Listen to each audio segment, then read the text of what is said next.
welcome or welcome back to this channel. Thank you for clicking on this video and supporting this channel. If you have not yet, please consider subscribing. If you're already subscribed, then I thank you for returning. And so today's topic is going to be based on what to do while you're waiting on your license. So when you're obtaining your license, you're looking at everything that's required by the state. You're getting in everything that they're requiring you to have. And so at that time, I tend to focus on exactly what they asked me for. So my policy and procedure at the time of licensing was based on what the state requirement was, and that's it. I didn't have my personal feelings in there. I didn't have personal things that I wanted in there. So let's say for your employees, you may want a policy based on clock in and clock out and things like that. Well, that's not required by the state. So I didn't focus on that at the time because I didn't want them to have a reason to ding me on anything. I didn't want them to not be able to find what they needed to find. I didn't want additional things within what they already requested me to have. So those are the type of things that, once you've turned in what they've required in your state, then you can go back and touch on the things that you personally feel your agency needs to protect themselves, to protect your employees, and to protect your clients. So one of the things I'm going to say is to go back and add policies and procedures for your agency, for your clients, for your employees that are going to protect you all. Another thing is just getting your organization in place, having your systems set up. So what does it look like when a client gives you a call and they need assistance? Do you have a sheet to gather all of the information when you're on the call and you're saying, you want to know who you're talking to? So what is the name, maybe the age, because the age is important. Do I service this age group?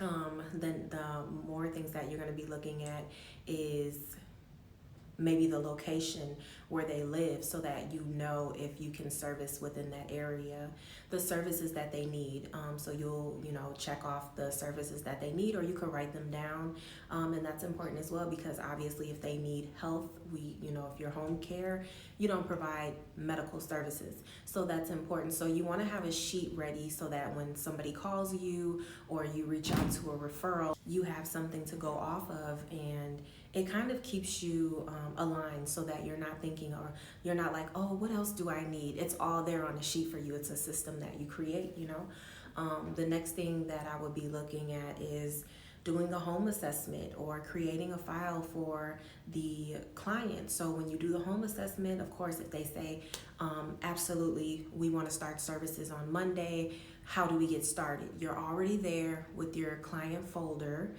So you'll have a check-off list for the things that you need to be checking for during the home assessment. So that's one thing, a system to put in place.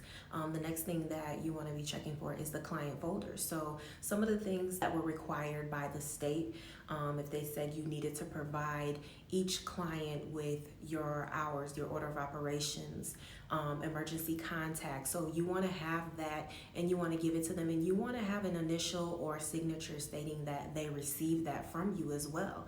So you want to put all of that in your client folder to take with you. Some of those things you'll be taking back with you to the office. Some of those things, you may take all of those things and make copies of them and then email them the copies, or you'll have your caregiver take the copies to them. So just figure out what that looks like for your agency. Having everything in the client folder that you're going to need. If they want to see a list of the actual services, the client agreement or client contract, and also be taking notes. So be thinking about additional information. So in your client service plan, you should have allergies and things like that. But if you notice that you don't have something, or if you wanted to have it separately, maybe you want to know a person's background, if they believe in anything, if they have a religious background.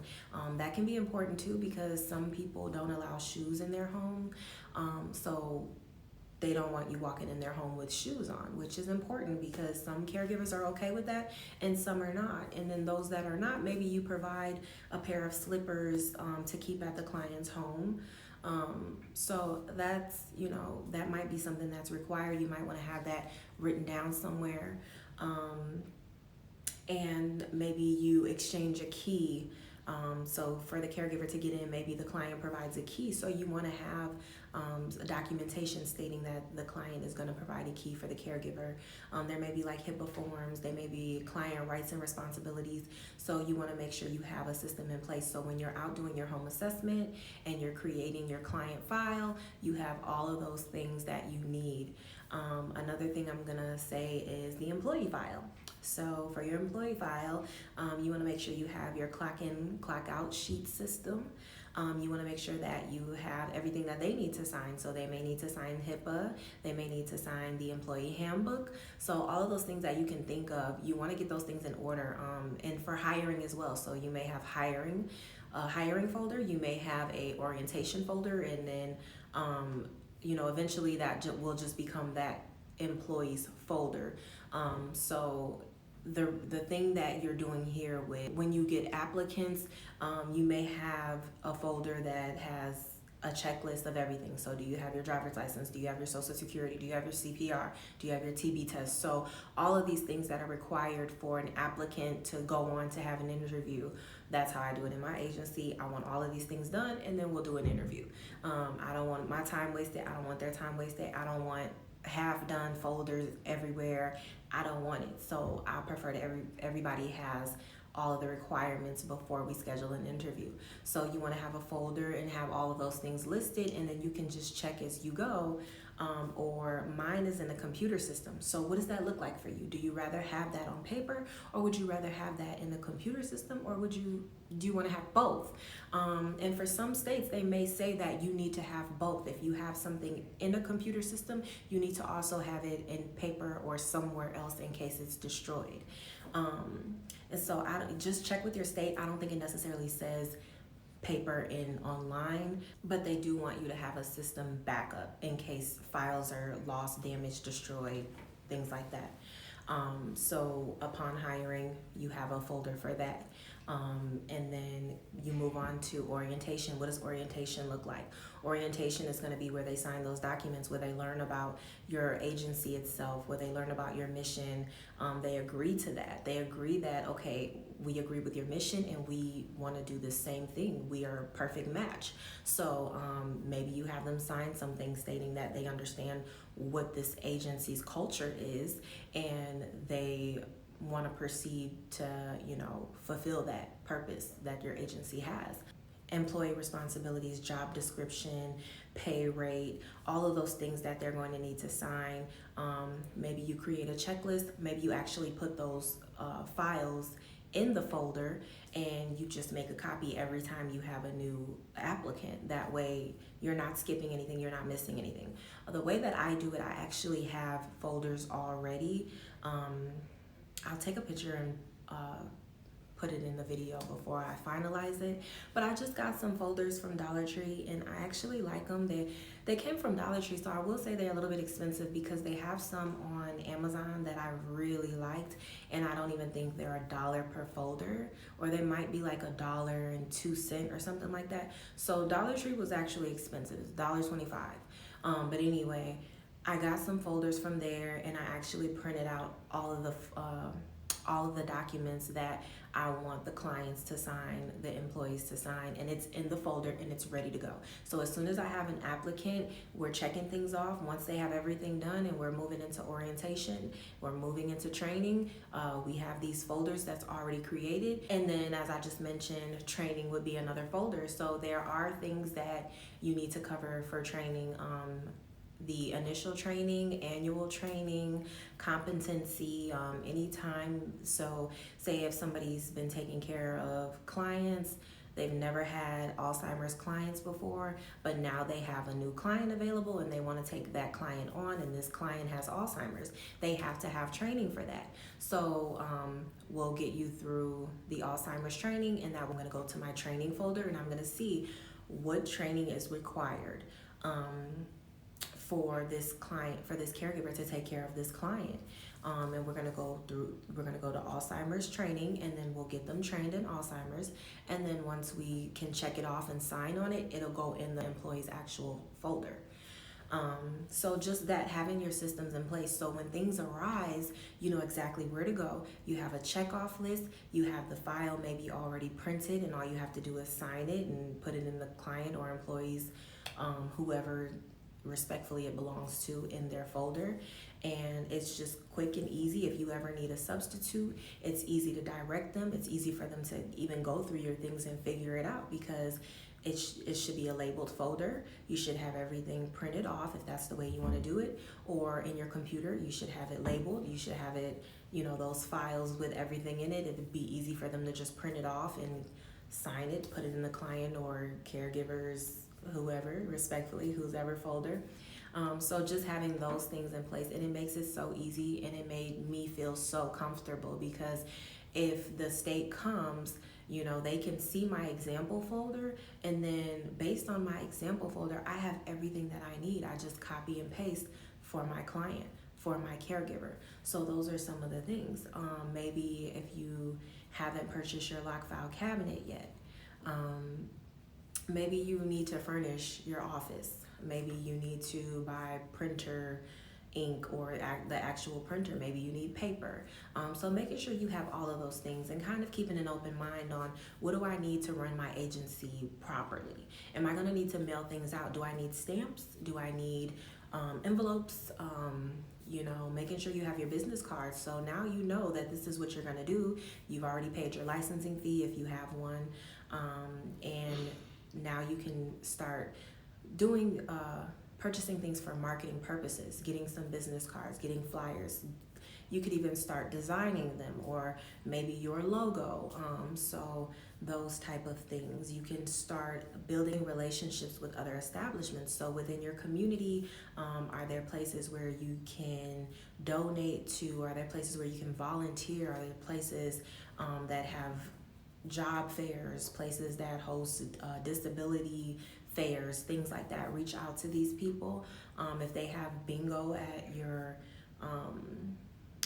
so ours is our park district, so they have like bingo every so often. So talk to these people, get acquainted, ask if there's a time that you can come in and meet them, and just kind of see what they're about. If it's like bingo, can I call numbers, you know, sometimes, or can I mingle with them? Can I sit back and watch what you guys do? Can I have a table where I just sit there, and if they are interested, they can come to me. I'm not selling myself, I'm not disturbing you all. And you know, maybe you bring a gift for them, all of them. Maybe you bring one gift for one bingo winner. I would say bring a gift for everyone, because within that gift you can put your business card in there or something like that. So just be mindful of the things going on around in your community, and the events that you can attend. Myself, I have attire with my agency's name on it: hat, sweatshirt, t-shirt, long sleeve shirt, blazer. I'm getting ready to have my blazer. I was gonna do embroidery, but I'm just gonna have like an iron-on put on the back of my blazer, and then just something here with my agency's logo, name, whatever. And so, yeah, I think the blazer is gonna be really cute, because I kind of like to be professional when I'm out. I don't like the t-shirt, and maybe I need to get a better t-shirt. I am getting like a polo, just a white polo, and then I'll have my agency's name on it. So yeah, because I don't like wearing shirts like this when I'm out on business errands and things like that. So I'm investing in more upscale pieces, clothes that I actually like to wear for working purposes as an administrator. And so, you know, when you're out places, you wear your attire. And even when you're not trying to sell yourself, or you forget, and you know, you're out, you're like a walking billboard, literally. So just, you know, kind of think of those things in the direction that you want your agency to go in. When you hear about things or people or places that can maybe benefit from your services, which in the beginning I kind of said, I don't know who my target audience is, because if it's a child that has a parent that needs care, then that's your target audience. If it's, you know, somebody's boss and they're tired, or somebody complaining that, oh, I'm late because I have to take care of my parents, then that might be, you know, everybody can benefit from this service. And so while the seniors need it, oftentimes they're not the ones looking for it. It's their children who have the responsibility of taking care of their parents. So your target audience can really range from here to there. So I just feel like be mindful and always be listening out. It doesn't have to be that they need services because they have Alzheimer's, dementia, or because they had a hip replacement. It could just simply be that, you know, they need companionship. It could be that, you know, they're just up there in age. Their son or daughter wants someone to be there with them to keep them company. It could be various reasons, and I'm bringing that up because, like I said, listen to people. When I went to a disability fair, there was somebody mentioning that, you know, oh, I wish our doctor would be able to prescribe this. And I was like, it's, you know, you don't need a doctor's prescription, and every state is different, so check. But I was telling her, you don't need a doctor's prescription. If you feel like you need care for someone, we can talk about the care that we can provide. And she was mind blown. She was like, I didn't know that I could just hire somebody to do this. And you know, I kind of gave her the example of like, yeah, so if you needed somebody to clean your house, you don't have to check with your doctor. You don't have to check with anybody. It's a service, you know, and that's the thing. So some people say, well, how do you get private paid clients? People, if they can afford it, they're going to pay for things that make their life easier. So yeah, they may have a parent, they may be able to take care of them, but if they're like 30 years old, you're still young. You're still in a place where maybe you want to enjoy your accomplishments, you're working on your goals, you have a family, you're newlywed, you have kids, they're in sports, you guys go cross country or something like that for sport. Like, there's a lot of things that their children could be into where it would be nice to have somebody sit with their parent while they tend to their family's needs, or, you know, or their own needs. So there are definitely people who will pay for your services. And just keep that in mind. I actually have a list, so this is one of the things you can do while you're waiting on your license. Create a list of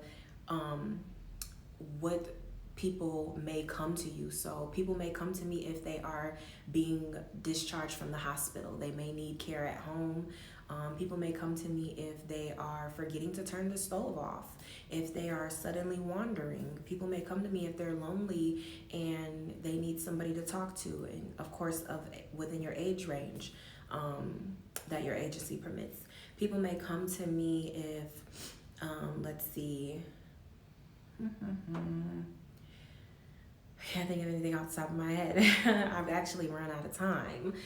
But you know, just put that together, and maybe you even put that on a few flyers. Like, when do I know I need care? Or when should I know that my loved one needs care? You know, you see that they're not throwing food away, they're not bathing, you know, they're not eating. So just look out for things like that.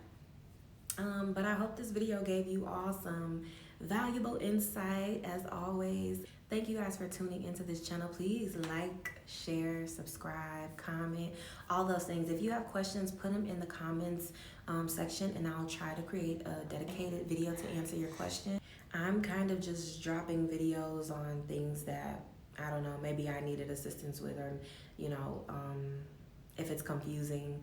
I don't know. I'm just doing random topics because I haven't seen any questions in the comments lately. So I hope you guys find these useful and valuable, and I will see you guys in the next video. Thank you. Yeah, okay,